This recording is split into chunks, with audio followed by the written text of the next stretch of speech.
Hello, everyone. This is Adam Meister, the Bitcoin Meister, the Disrupt Meister. Welcome to the Beyond Bitcoin show. Today is October the 12th, 2019. Strong hand, unconfiscatable. Bitcoin is the next Bitcoin. Personal responsibility is the new counterculture. Deferral of gratification, conviction, golden age, relentless. Oh, yeah, that's a new one. We're going to be relentless on this show. We're going to talk about some people that are relentless. All right, check out This Week in Bitcoin at disruptmeister.com. Follow me on Twitter at techbalt.com, TECHBALT. And yeah, you can watch all the This Week in Bitcoin shows there. Gabriel Devine was the guest yesterday. You could tell it's not a scripted show because he brought up a subject matter I never bring up, but he's a good guy. I let other people have other opinions. He talked about something that I think is pretty ridiculous, but I gave him we were men about it. We didn't start yelling at each other. We were polite, and it was a great show. It was a great show. And Gabriel is a very interesting guy. And some of you people that like that kind of stuff, you'll enjoy yesterday's show. And if you're watching this live, you can type in Bitcoin Meister. It is late at night here in Baltimore. You type in Bitcoin Meister. You pound that like button right now, and I will answer your questions if you type in Bitcoin Meister or you do a super chat. Always appreciate the support. Okay, so let's jump into the show. Let's start talking about Jeff Bezos. This article from The Atlantic. And by the way, this is a new shirt of mine, Crypto Verge. They're linked below. They've given me a lot of new shirts lately. It's like, I assume that's Moses throwing a Bitcoin at people. Yeah, whatever. It's a funny one there, I guess. Yeah, so Jeff Bezos. He uses the word relent. They say he loves the word relentless in this article. And that dude is relentless. This article really taught me a lot about Jeff Bezos. They were trying to rip on Jeff Bezos in this Atlantic article, but I learned a lot about him that I didn't know. I really haven't done much research into Jeff Bezos. I just know he's the richest man on the planet, and he loves space. I kind of knew that, but he's loved space his whole life, and space travel, colonization, this kind of stuff they talk about on the Isaac Arthur channel. This dude knows a lot about, and he is serious about bringing humanity into space, which is something I really admire. And I think the people that rip on him and his big dreams and his big money that he has, it's pure envy, because this man has already changed the world. He is trying to change the galaxy. And they rip on him for the typical things that bring about emotion in the 80%ers. They say he doesn't give enough charity.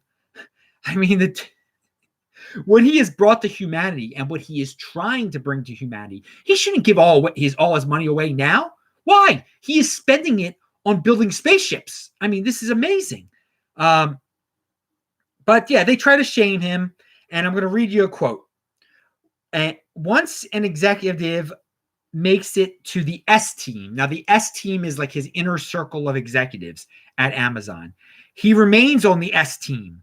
The stability of the unit undoubtedly provides Bezos a measure of comfort, but it also calcifies this uppermost echelon in the antiquated vision of diversity.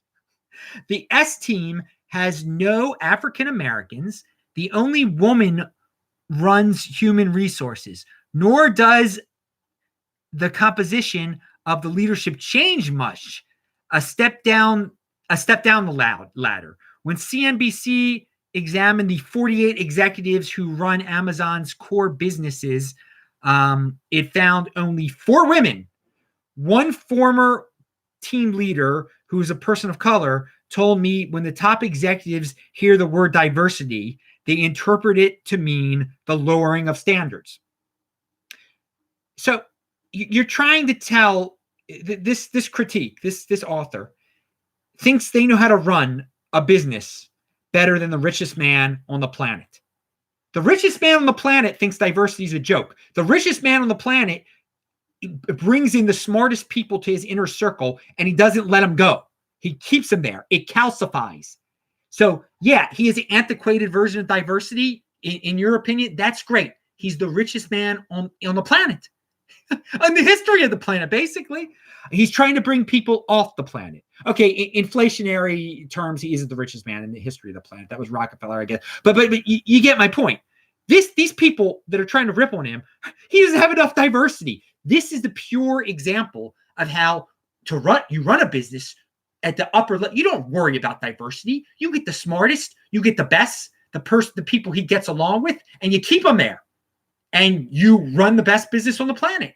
And then the next thing you know, you're so rich, you're about to send people to different planets. I mean, it's unbelievable that people, the 80%ers in their emotion, unbelievable. Yes, and Taval Dakras says, no one should be forced to include people in anyone's personal company. That's basic. That's basics right there. But people don't get that. They're like, well, I buy from Amazon, so Jeff Bezos should have someone that's just like me in his inner freaking circle. Just as smart as me, just like me. Even though I don't know anything about business, he should have people like me in his inner circle. No, you don't get that right.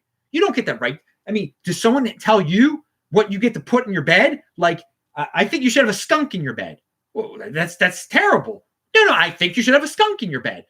Should people be forced to make you put a skunk in your bed? No, it is the same thing. You want to skunk his inner circle, this critiquer, this writer. But this is accepted as normal in today's society. But thank God for people like Jeff Bezos who put up their middle finger at these people who don't play this game. Now, probably, in terms of corporate culture, I'm sure the lower levels, they try to fit people in and they try to corporate message to make people happy. But the way he's running that business, it's not virtue signaling.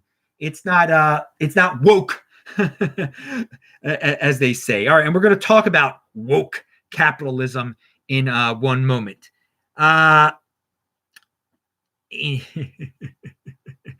Oh, yeah, that was good. Chester Copperfield said, Bitcoin Meister is like injecting anabolic steroids into your decrepit, scrawny, weak hands. Pound that like button.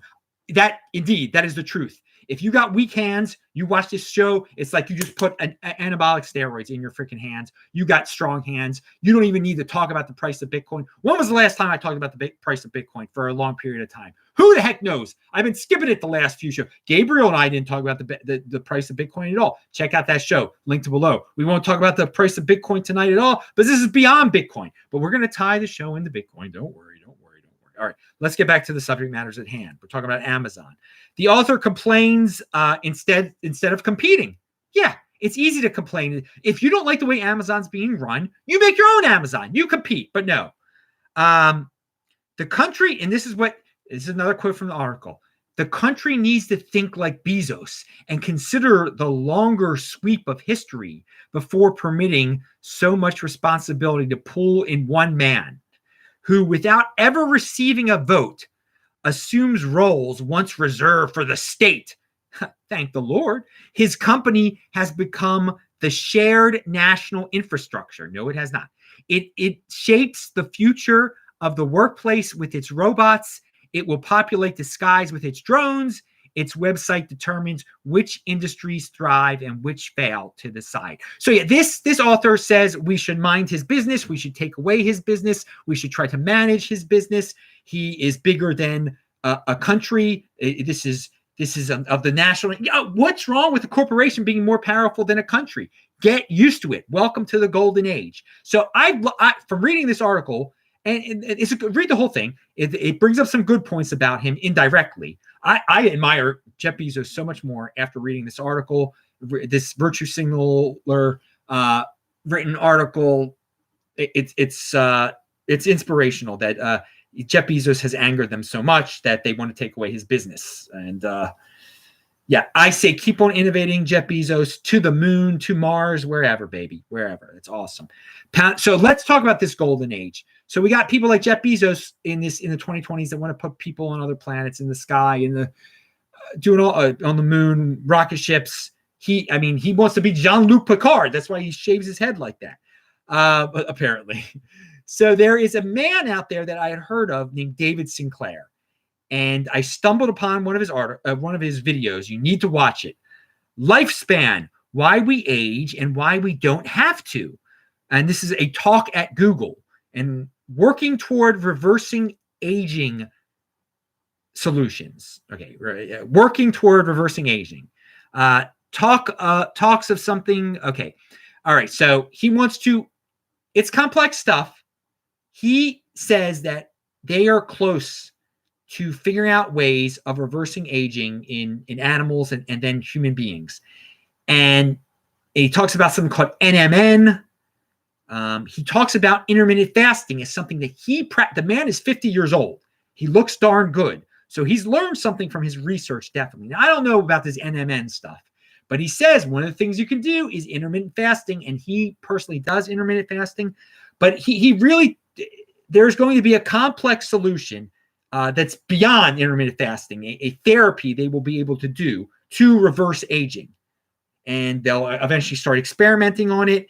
And he says that, he implies that it might take some of the Western countries a little while to approve this and do all the experiments, et cetera, et cetera. So he says people will travel to places like Costa Rica to get this experimental therapy once it is. And again, it's not available yet at all. It's still in the early stages.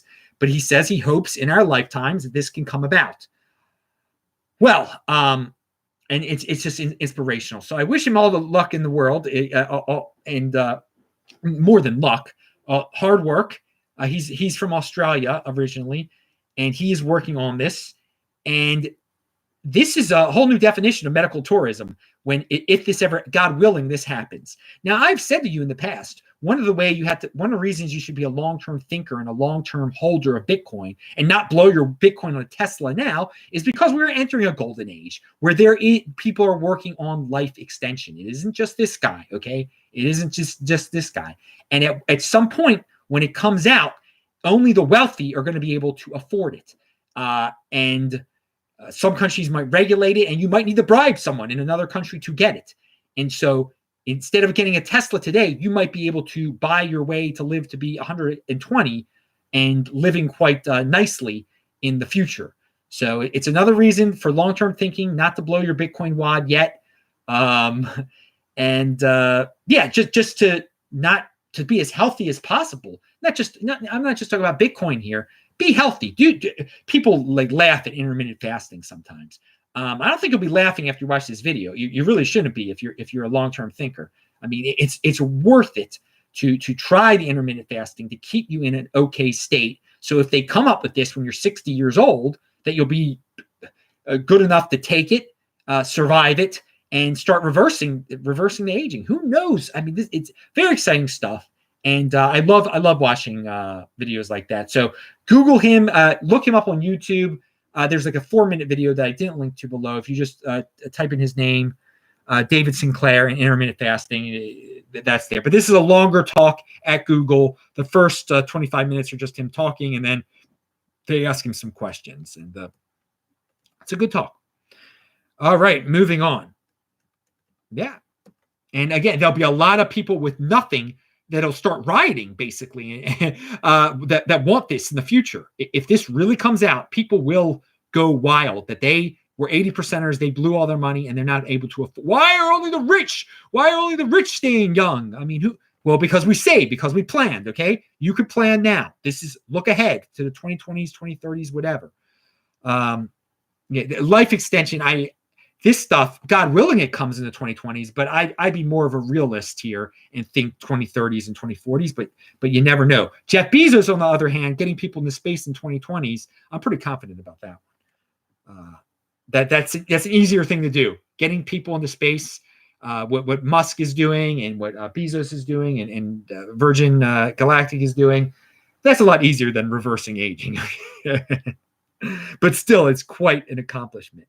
All right, we see, no one is typing in Bitcoin Meister, but there are plenty of classics in there. Just Buy Bitcoins in there. Mac, okay. Vention's in there. What's up, Vention? Yeah, all right. Eat only 8 hours a day? Dude, Max, I only eat 1 hour a day. All right, 23 hours a day of fasting, at least. Yesterday, it was 27 hours. Yeah, and the day before, it was 40. Yeah. I had for Yom Kippur, I fasted the 25 hours without the water, and then it ended at night. I drank the water. I'm like, well, I'm not going to eat now. I'll just eat tomorrow. So it ended up being 47 hours or something like that. Okay. There's your recent, Adam's most recent day of skipping food completely. When you go over, when you get into the 41-hour realm, you've totally skipped a day of eating. It's not coming back. And I've done that like over 30 times this year. It'll end up basically that for 10% of the days of the year, I didn't eat a thing. Okay, moving on. Then that's intermittent. That's part of it. That's hardcore intermittent fasting. All the other days of the year, I fast at least 22 hours every day. I hope I didn't say I fast at least 23 hours every day. I don't fast at least 23 hours every day. I fast at least 22. Many of the days is 23. What I'm getting confused with in my head, I only eat an hour a day. I only eat an hour a day.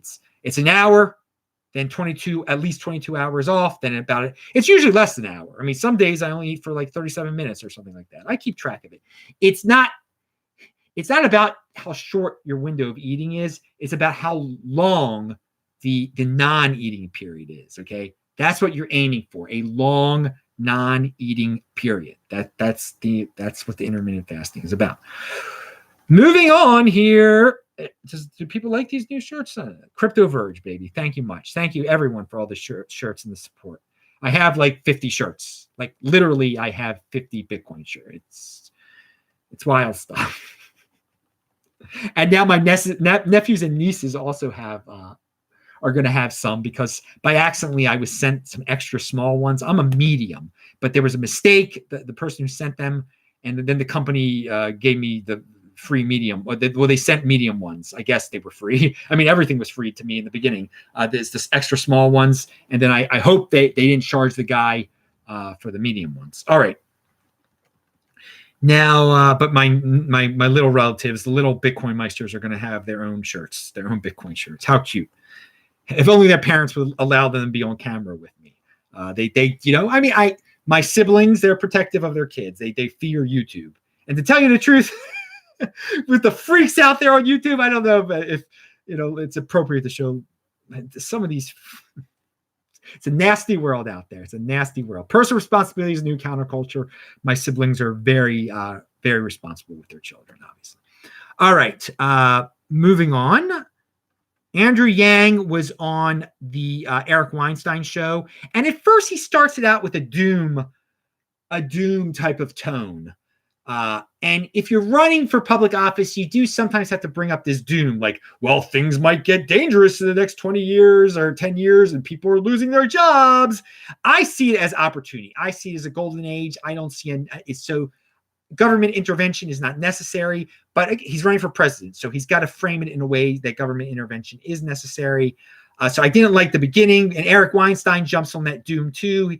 They're like, the truckers are all going to lose their jobs. Oh, what will happen to the world? They'll find new jobs. Okay. The government needs a solution, but he is smart. He is an outside the box thinker. Of all the Democrats, that's the one I'm going to vote for, because I am a registered Democrat since I registered to vote. I've gone over this story before. I registered to vote as a Democrat, as a youthful, naive kid, and I never changed it because who cares? And so I get to vote in the Democratic primary if I do an absentee ballot, or if I happen to be in Maryland. I don't even know when Maryland does it. It might be during Passover when I'm back. Because I'm going to be gone from Baltimore for a long time, starting, I'm going to Australia, but then I'll be back for Thanksgiving. But then after that, starting December 12th, I will be gone from Baltimore probably until Passover, which is a long time. But nonetheless, I will vote for this man because he's smarter and he seems reasonable. He is not a politician. He is not a fake. So if he happens to become president, and again, presidents don't really change our lives, I think he'll come up with some ways of saving money, being innovative. And, if the United States is better off because of him, that's better. That's good for me. There'll be more freedoms for us, perhaps. Who knows? Don't get obsessed with the politics, but I did like the video. I did like the interview. It shows how smart he is. And what the main reason I'm actually bringing this up is what Eric Weinstein said during the show. Weinstein is obsessed with, I think he feels alienated by the big, Harvard and the big institutions because he's a freaking genius and he doesn't like the way they're going. Okay, that's great. You don't like what Harvard does? He says, we have to retake the institutions like Harvard. So he says we have to retake them. I don't like that term. I don't like retake. You know what? If you don't like Harvard, you don't like the way Harvard and Yale have gone, and they have gone in some ridiculous directions. There's no doubt about it. They're still doing a lot of great things, but they've gone the social, they've gone the woke way, okay? Start your own institutions, okay? You don't have to retake them. Start your, and Eric, you are starting your own institution by having your own YouTube channel, okay? I don't like that. In Bitcoin, what did we started a new institution, Bitcoin. We didn't retake the Fed. We didn't retake the dollar. We started a new thing, and look how freaking awesome it is. Pound that like button. I like creation instead of retaking, okay? If you've been kicked out of some club, then start your own club, okay? There's no need to retake it and take it over, blah, blah, blah, blah, blah. I like it. And retaking isn't as bad as destroying, because then, in the cryptocurrency space, we have certain Bitcoiners are like, we have to destroy the altcoins. No, you don't have to destroy them. You make Bitcoin better. You're in Bitcoin. Appreciate the realm that you're in. I don't like destruction. Right. Next is, since we're talking about these politicians, let's talk about Tulsi real quick, because it looks like she's either got a gimmick or she's got some big principles. And in this video, she looks beautiful, I have to say. She's as the hottest of the candidates, isn't she? So she's going to get votes for that. She's born 1981, so she's 38 years old. She looks good for 38. She does look good for 38. I mean, I have to say it. Now, again, don't value your wealth in women, and don't. Well, you can make your vote. No. Anyway, so she says, I am seriously considering boycotting the October 15th debate to bring attention to the DNC corporate media's effort to rig the 2020 primary. Not against Bernie this time, but against voters in the early states of Iowa, New Hampshire, Nevada, and South Carolina. By the way, I do like in the last 4 or 8 years how Nevada and South Carolina have become more important. Nevada was never important, by the way. 12 years ago, Nevada was not important. South Carolina might have been, but starting in, and I've read a lot about starting in 1976 when Jimmy Carter won Iowa.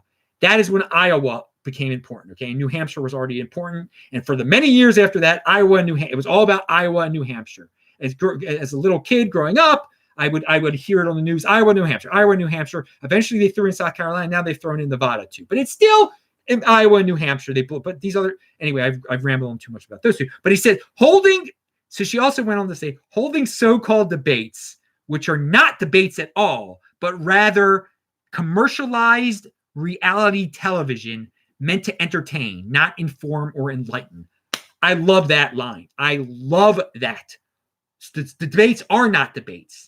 This is that they are a complete waste of time. I'm glad she said that.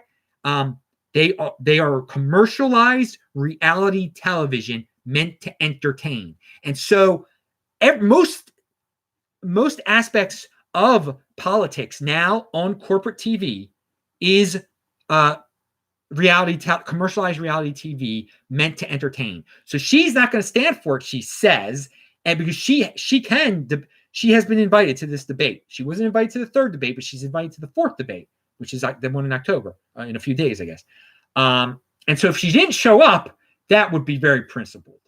But I think what she's going to do is she's going to show up and she's going to bring this up, which is nice, but it's not the same thing as not showing up. Nonetheless, if she actually shows up and brings this, says everything that I just said, good for her. Good for her. Yang's still better, but and still smarter, and will be better for the country. And again, don't worry about better for the country. Worry about yourself. You take care of yourself. Yang isn't going to save your butt because again, he tries to say he's going to save your butt by doing this freedom dividend. It's not going to save you. You position yourself for what you think the 2020s are going to be like, okay? If you think your job isn't going to be there in the 2020s, then start learning now. There's so many learning opportunities out there, so many beautiful industries to get into, and some of which I brought up earlier in the show. But it is this Tulsi interesting stand. We'll see how that debate. And so Is this getting her a lot of news coverage? Clearly not. From the mainstream media doesn't want to cover this story because, it's ripping on them. It's showing how fake they are. It is such a reality show.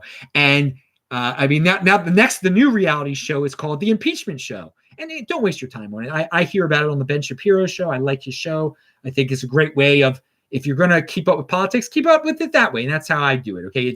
It takes 25 minutes of my day when I'm cooking my food because I played at 2x. Yes, I can play Ben Shapiro's voice at 2x. Pound that like button. And then also on Ben Shapiro, I learn about, that's why I know about Eric Weinstein, and some of these other dudes. So it brings, he just doesn't talk about politics. He goes beyond it. So we're talking about corporate media here. Just before I went on, I see Veritas videos, James O'Keefe. By the way, James O'Keefe's first video, that what made him famous was when he was exposing Acorn, and one of the offices was in Baltimore. And I had been in that office before. I had spoken to people in there. It was right around the corner from a house I owned. So right near where I lived. It was right near where I lived at one point in my when I, not where I grew up in the suburbs, obviously, but in my, a few years ago, I lived around anyway. But what he has a new hashtag, expose CNN. His next video that's going to come out is like insiders from CNN, I guess, saying how corrupt it is over there. So expose CNN. Check that out on Twitter. Check that out. I like James O'Keefe's videos. I think they're great. Because they just show what a joke how big of a waste of time politics is and the media is. And you cannot become obsessed with it because it just takes up your whole life. And then you become dependent on them. You got to take care of yourself. But that's the latest one out there. James O'Keefe, expose CNN. I'm looking forward to seeing what he's got out there. It's always a learning experience, to say the least. And when he did that expose of Acorns, that girl he had with him, that was some quality right there. All right, moving on. Watch those old videos. Watch that old videos. I hear she's like a religious woman of some sort. I don't now, or I mean, maybe then she was then also. I think she was like 20 years old then. All right. What do we value your wealth in Bitcoin? Not in that, because you're not getting that. You're not getting his little co-host woman back from 10 years ago or whenever that was. Here's another article trying to make people feel guilty from the New Republic. I worked at Capital One for 5 years. This is how we justified piling debt on poor customers. The subprime lending giant is a textbook case in creating a corporate culture of denial. Oh my. So I read this entire thing. If you work at Capital One shouldn't have guilt. They shouldn't be shamed. This is a legitimate business. The 80%ers out there that have horrible credit, who are addicted to spending, they want subprime credit cards. They're subprime. Who would lend to them? No one would lend to them, okay? No one. If you've got a 200 credit score, who wants to give you money? This company takes the risk and gives them money. It is much better than going to one of those payday loan places, okay? This is a legitimate business model, what Capital One does. They're not forcing anyone to take their credit card. Okay, no one is forcing the 80%ers to do this. No, we've got plenty of people out there saying, don't spend, save. But 80%ers are going to do what they're going to do. Okay, you should feel guilty. If they're not going to go to Capital One, they're not going to go to the payday. They're going to go to the payday person. Or if none of those options are available, they're going to go to a loan shark. Okay, and what will the loan shark do when they do? In the Philippines, or in Indonesia, I believe. In Indonesia, I know they have loan sharks because they don't have a sophisticated financial system like we do, where we have Capital One. If you don't pay your loan shark in Indonesia, what do you think happens to you? Okay, there's some parts of the financial system, a sophisticated financial system, that maybe leave a bad taste in your mouth. But if you consider the overall, the options, and that no one is being forced to go to Capital One, they are providing a service which people love. Okay, they love it. They get to buy more stuff. And maybe sometimes they need, I mean, we're talking about credit cards with only like $200 lines of credit, but that makes a difference for some people. It really does. So this person used to work there, and now she's trying to virtue signal and say, I was guilty. I quit. Who cares? So what? You quit. Great. You're not, doesn't make you a better person than the people who currently work there. People got to work a job. It's a legitimate business. It's a legitimate business model. And, no one is being forced. Seriously, you don't have to buy stuff. You do not have to buy stuff. It's that easy. It's not being forced upon anyone. All right, pound that like button. Now here we got another one. Here's a study from the study finds that nervous nation, 1 in 5 Americans believe they have an undiagnosed anxiety disorder. Oh my God. Sickness and victimhood. Oh, people just love sickness and victimhood. They think that's the solution to their problems. Now, I'm sure there are people that do have real anxiety disorders, but we've gotten to a point where everyone is unique. Okay, not everyone fits the mold. Everyone is a little different, and some people so much want to fit in, and they're so different that they think, well, I must have I must have some anxiety disorder. I must be anxious. I must be, this is why I'm nervous. No, everyone's got different temperaments. Okay. And then there's some people that are anxious for no good reason. Okay. They're worrying about just these crazy problems they're worried about Trump. They're worried about, and that's giving them anxiety. But it's not a disorder. It's just, calm yourself down. Don't get obsessed. And you're unique. All right. So no one is perfect. Everyone sometimes feels a little anxious. The people on TV that you see that are living perfect, beautiful lives, it's fake. All right. Everyone encounters problems. Everyone get a little stressed out. So to think that the 20% of Americans think they have an undiagnosed, that's way too high. Way too high. Because no, 1 in 5, 20% of Americans do not have serious anxiety disorders. They might be anxious for ludicrous reasons, but that's not I wouldn't call that a disorder. All right. Here's another one. 4 in 10 adults are close to the breaking point at work. Oh, man. So this can be interpreted a lot of ways.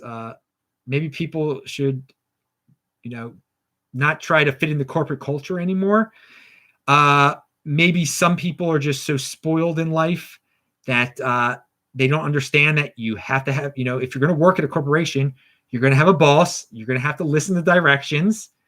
And that's just life sometimes. So we're living in an age where people have so many comforts and nice things.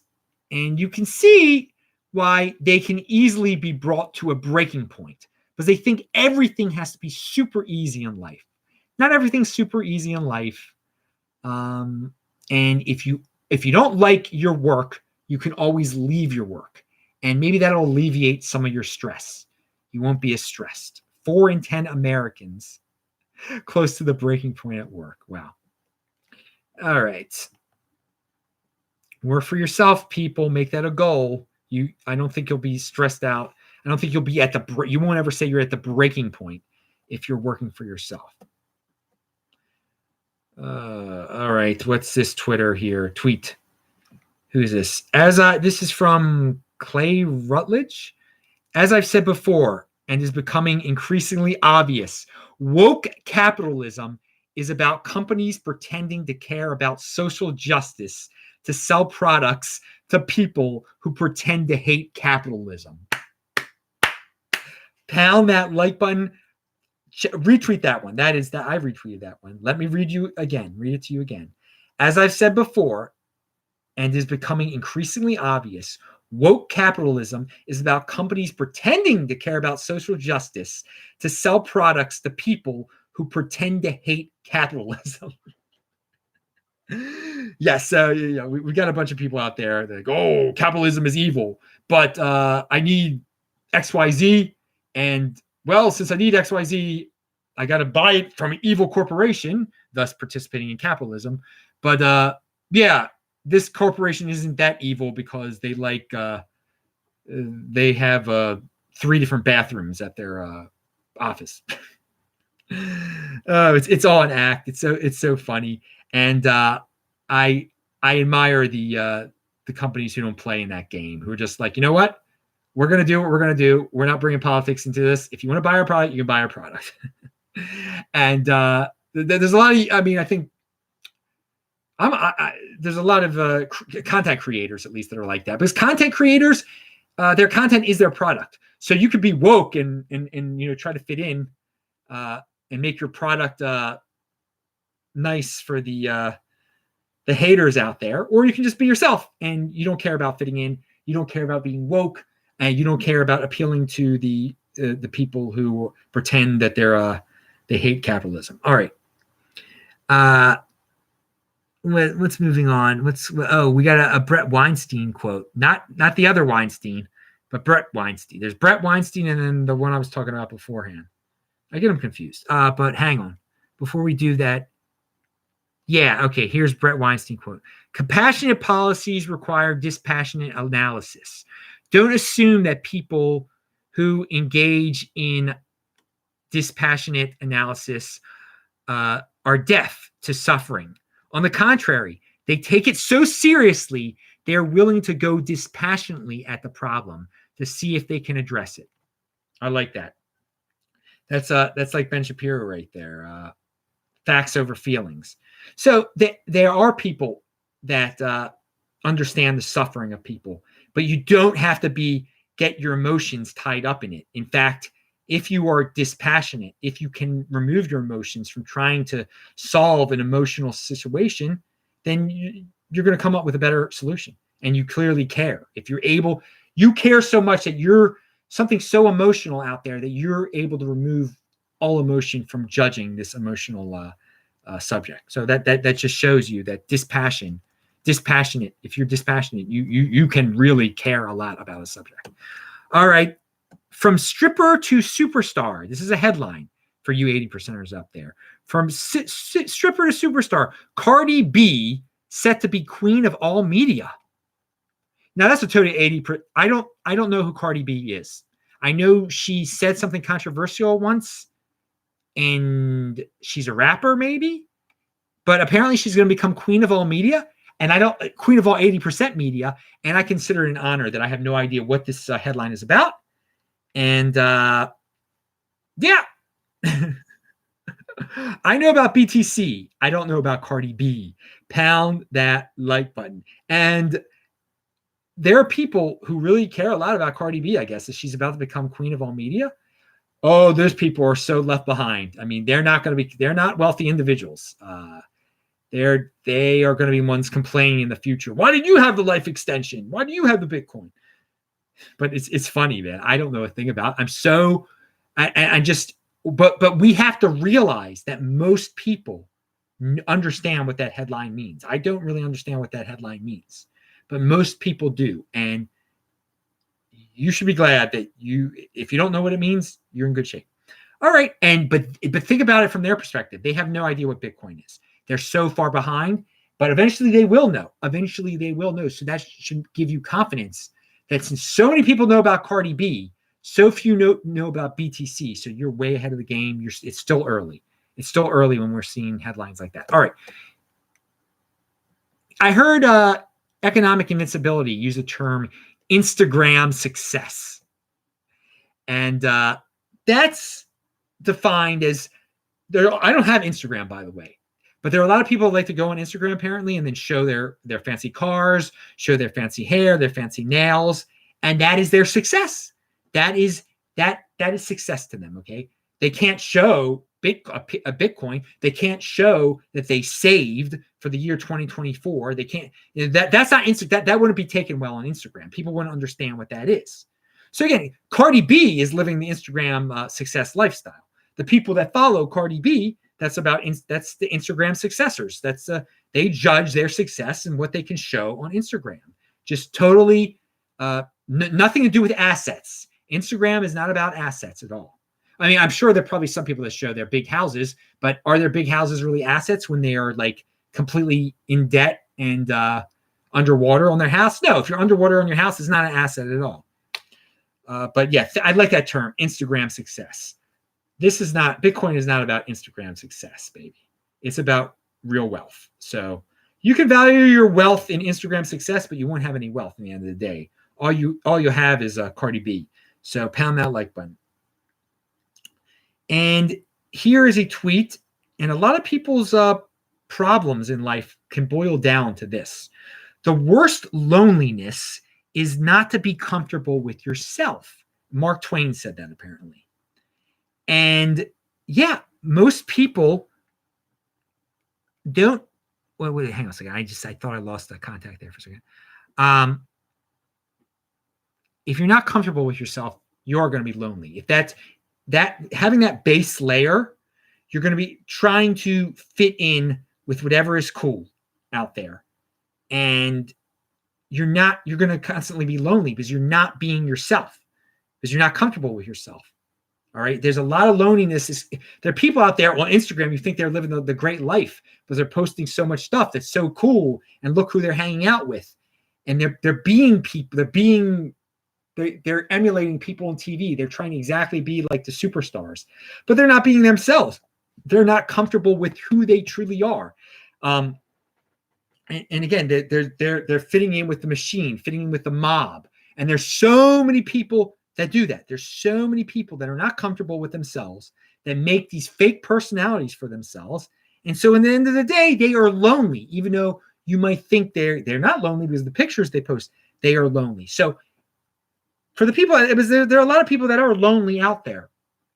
And you have to be comfortable with who you are first. Be comfortable with you are awesome. You are special. You are unique. You don't have a mental problem. You go your own way. You don't need to be judged by other people's standards. Be better than you were the day before. Be the best you that you can be. So yeah, I like that Mark Twain stuff. That and this is this is a problem in society today. That just people right away, because of peer pressure, they think they have to fit into a certain mold, and thus they become uncomfortable with themselves, and thus they have base loneliness. And so at the end of the day, after they're drinking and drugging and pounding and whatever, they come home and they're very depressed. They're not happy. They're not accomplishing anything. They're just living a false lifestyle. So Mark Twain knew it many, many years ago. So that's an interesting one. And here's something that fits into this too. Mazir Mahmudov said, "Don't let anyone waste your time. If somebody wastes your time, they are stealing from you. Time theft is the same or possibly worse than physical theft." I gotta agree with that. You gotta make the most of your time, man. If you're spending your time worrying about fitting in, worrying about how you have to present yourself to others, it's complete nonsense. You're not accomplishing anything. Now, again, you could waste your time on a lot of things. Watching Cardi B. There's some things that are pastimes. I understand. You can't be perfect all the time. But even when you're learning, if you can play it at 2x, that saves time. Time is such a valuable commodity. I mean, that's what we're talking about at the beginning of the show. We got people talking about life extension. That's all about getting more time. We only have a certain amount of time on this earth. Maybe in the future we're going to have more. So make the most of it now, because you don't know what the future will bring. But time is such a valuable commodity. It really is. So Mizir Mahmudov, thank you for that reminder. And what is this last one? Don't let anyone waste your time. All right. So pound that like button, everyone. I think I will get to the personal side of the show, because people at the end of the show, they like to know what's going on in the Meister life at this show, at least, because this is the Beyond Bitcoin show. I'm just reading if there was anything else here. All right. So yeah, this is a little bit about conviction also, and about not trusting hospitals. So what Yom Kippur started Tuesday night, right? Yom Kippur started Tuesday night. On Monday night, my grandmother, I'll make a long story short. I got on the phone with my grandmother, after I was informed about an issue. And my grandmother was talking to me on the phone, but she was not making sense. She was just saying sentence fragments. And so all the Meisters got in touch and sent people over there from various directions. But I was keeping my grandmother on the phone as other relatives went over there. And it was just amazing. Like, she's just talking to me. It's making no sense. It's just sentence fragments. But I didn't want to get her off the phone because I didn't want her to stop talking. But a couple of the sentence fragments were like, I'm making no sense. She could tell she was making no sense. It's a very interesting thing when this is occurring. So I didn't Google this term, but apparently someone said she was having, it was a mini stroke, it's called. And she had a stroke back in 2011 also. I mean, I guess I should lend that. She's 96 years old. And I've talked about her on the show in the past. So she had at the beginning of this year, as many of you remember, she had a blockage and she was almost died in the hospital. It was amazing that she survived. And so by the time we had people over there, and her blood pressure was very high when people went over there, her blood pressure went down. Okay, it went down. And some people wanted to send her to the hospital. And she said, no, I'm not going to the hospital. There's no point. And you know what? She didn't go to the hospital. And you got to think about it this way. So many people blindly go to the hospital when they're sick. But when they're sort of better. What would happen to my grandmother if she went to the hospital? It would be a lot of tests, a lot of stress.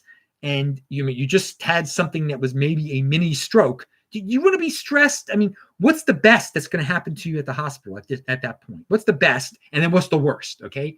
You want to be comfortable at your own house. And she was comfortable at her own house. And she slept fine and everything. And anyway, right before Yom Kippur starts the next night, the same thing happens again. But she refuses to go to the hospital. And I got to say, I agreed once again. What is the point? Because she had the symptoms again where she's not making sense. She's talking gibberish. But then it ended. So what are you going to do at the hospital besides put her in a machine, hook her up? You can get sick. She's 96 years old, so you can catch things there. I mean, what are they going to, because the symptom, her blood pressure lowered on its own. So anyway, now it's a few days. It hasn't happened again. She's fine. She's talking fine. Nothing. So I have not Googled what mini stroke is. I don't want to Google it, to tell you the truth. Did she have a mini stroke twice? I don't know. Something happened over there.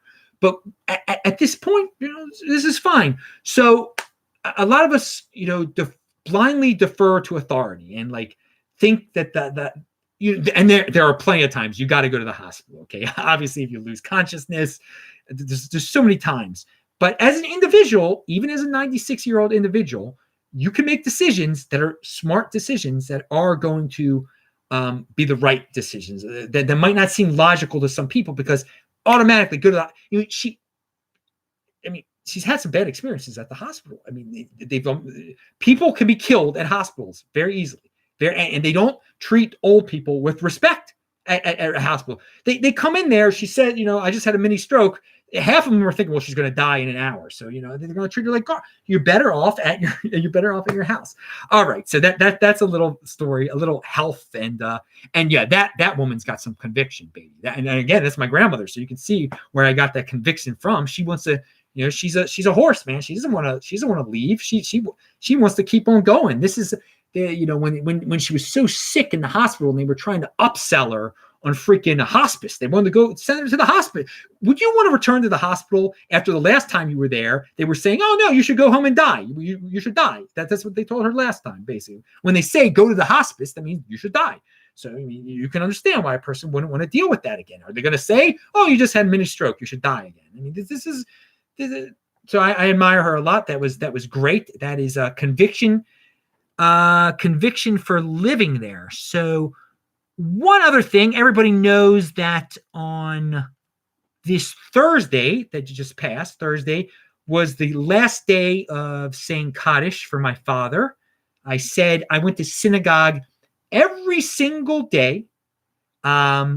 One day it was on the plane. There's a bunch of guys praying on the plane. But every single day since my father's funeral, which was, what was it, November 23rd, I've gone to synagogue and I've said the Kaddish. And that is what Jewish people are supposed to say, that prayer every day for their father or mother, and I think siblings when they pass away. And so so some people ask, why do you do it? I'm doing it because this is what we do. This is our tradition, and I think it is helpful. I think it is helpful. But I do remember when my grandmother died, when my father's mother died, he himself told me, like, I'm trying to, I'm going every day. Now, did he go every day? I don't know if he went every day or not. He told me he was trying to go every day. And I remember it was in college. I was talking to a friend in college, and I was like, I was so proud of my father. I said, my father, he goes to shul every day to pray to say the Kaddish for his mother. And I knew then as a college student that, I would do the same.